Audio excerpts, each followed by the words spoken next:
ब्राह्मण, क्षत्रिय, वैश्य, शूद्र, हम चारों सगे भाई हैं। चारों परस्पर प्रेम से रहें, मिलकर रहें, एक दूसरे का सम्मान करें, एक दूसरे के काम आए, एक दूसरे का ध्यान रखें। गलती पहले ब्राह्मण कर रहे थे, अब गलती शूद्र कर रहे हैं। पहले ब्राह्मण ने गलती की और अब शूद्र गलती कर रहे हैं। पहले ब्राह्मण स्वर्ण इनको नीच कह करके इनका तिरस्कार करते थे और अब शूद्र ब्राह्मणों को नीच कह करके उनका तिरस्कार करते। दोनों ही गलत है। ब्राह्मण भी गलत, जो किसी को भी, शूद्रों को जो छोटा भाई न मान करके नीच कहता है।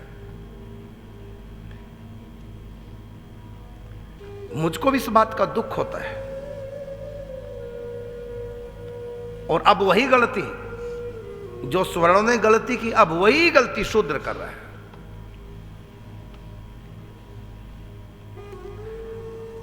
हम ऐसा न करके शास्त्रों को समझें, सीखें। हाँ, कोई बात शास्त्रों की आपको गलत लगती है, उल्टी लगती है, हमारे यहाँ बड़े बड़े संत आचार्य हैं, उनसे अपने प्रश्नों का समाधान प्राप्त करो। अब ढोल गुमार शूद्र पशु नारी यदि आपको गलत लग रहा है तो आप हल्ला मत मचाओ। हमारे आदि गुरु शंकराचार्य जो सनातन धर्म की सबसे ऊंची पीठ है, आप उनके पास जाइए रामायण लेकर के और उनसे कहिए इस चौपाई का अर्थ हमको बताइए, फिर वो महापुरुष आपको बताएंगे। लेकिन आप तो अर्थ समझना ही नहीं चाहते, कविताओं के अलंकार को नहीं समझना चाहते। तो जो गलती पहले सुवर्णों ने की, अब वही गलती शूद्र कर रहे हैं और इसका परिणाम अच्छा नहीं निकलेगा। जब जब हिंदू बटा है तब तक हिंदू कटा है, और जहां जहां हिंदू घटा है वहीं वहीं हिंदू कटा है। इस सूत्र को याद रखना।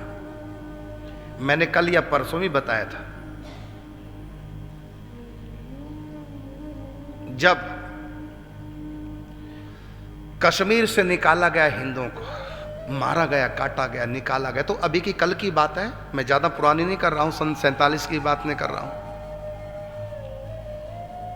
पिछली सदी के लास्ट वर्ष की बात कर रहा हूं। उस समय उन आतताइयों ने ये नहीं देखा ये ब्राह्मण है, क्षत्रिय है, वैश्य है कि शूद्र है, ये नहीं देखा, बस ये हिंदू हैं, इनको काटो भगाओ, नहीं भागेंगे तो काटो। मैं शूद्रों को कहना चाह रहा हूं, लेकिन ये बड़ी विचित्र बात है। हमारे चारों वर्ण हिंदू है ना, तो हिंदुओं को वहां से भगाया, जो नहीं भागे उनको मारा काटा कश्मीर से। लेकिन कांग्रेस ने क्या प्रचार किया?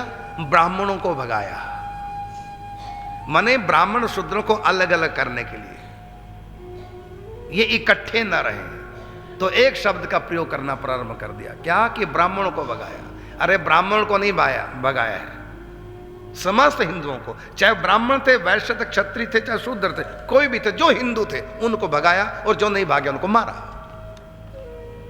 लेकिन ये नहीं वहां कहा कि हिंदुओं को भगाया, कहीं हिंदू एक ना हो जाए, तो क्या कहा? ब्राह्मणों को, कश्मीरी पंडितों को, ये शब्द का प्रयोग किया है। लेकिन सच्चाई यही है, कश्मीरी पंडितों को नहीं, बल्कि कश्मीर में रहने वाले सब हिंदुओं को, चाहे वो ब्राह्मण थे, चाहे क्षत्रिय थे, चाहे वैश्य शूद्र, सबको वहां से भगाया और जो नहीं भागे उनको मारा है। और यहां तक उनके घरों के आगे लिख दिया, अपनी बहन बेटियों को छोड़ करके भाग जाओ यदि जान प्यारी है। ये केवल पंडितों के लिए घरों में नहीं लिखा था, ब्राह्मण, क्षत्रिय, वैश्य, शूद्र, चारों वर्णों क्या लिखा था। इसलिए सब एक होके रहे, अलग अलग हो गए तो बहुत जल्दी कमजोर हो जाओगे, घटोगे, बंटोगे, कटोगे। और यह सच है, आप इतिहास उठा के देखिए। अफगानिस्तान हिंदुओं का था कभी, आज वहां सब खत्म। पाकिस्तान हिंदुओं का था, आज वहां सब हिंदू खत्म। जिसको बांग्लादेश कहते हैं ये भी हिंदुओं का था, आज वहां हिंदू किस स्थिति में रह रहे हैं? वहां जनसंख्या कम है, इसलिए देखो हिंदुओं के ऊपर क्या अत्याचार हो रहा है। वहां जो हिंदुओं के ऊपर अत्याचार हो रहा है, ये देख कर नहीं कि शूद्र के, ब्राह्मण के, क्षत्रिय, किस वर्ण का, किस जाति का, ये नहीं देखा जा रहा, बस हिंदू है ये। या तो इनको कन्वर्ट करो, या इनको मारो, या भगाओ, या तो तुम भागो, या हमारे पंथ में आ जाओ, नहीं तो हम तुमको मारेंगे। इसलिए मैं कह रहा हूं चारों वर्णों को बांटो मत, हम चारों सगे भाई हैं। अरबों सालों से इस धरती पे रह रहे हैं, एक दूसरे का सहयोग करके, एक दूसरे के का प्रेम स्नेह देकर लेकर के हम एक साथ हैं, और यही हमारा सबसे बड़ा बल है। तो बहुत ऐसे राजनीतिक षड्यंत्रकारी हैं जो जातियों में बांट रहे हैं, वर्णों में हमको बांट रहे हैं। चार भाई, सगे भाई, एक ही मां बाप की संतान है, हम एक ही भगवान की संतान, हमारी परंपरा सतयुग से चल रही है, हम एक साथ रह रहे हैं। इसलिए परस्पर मिल के जुल के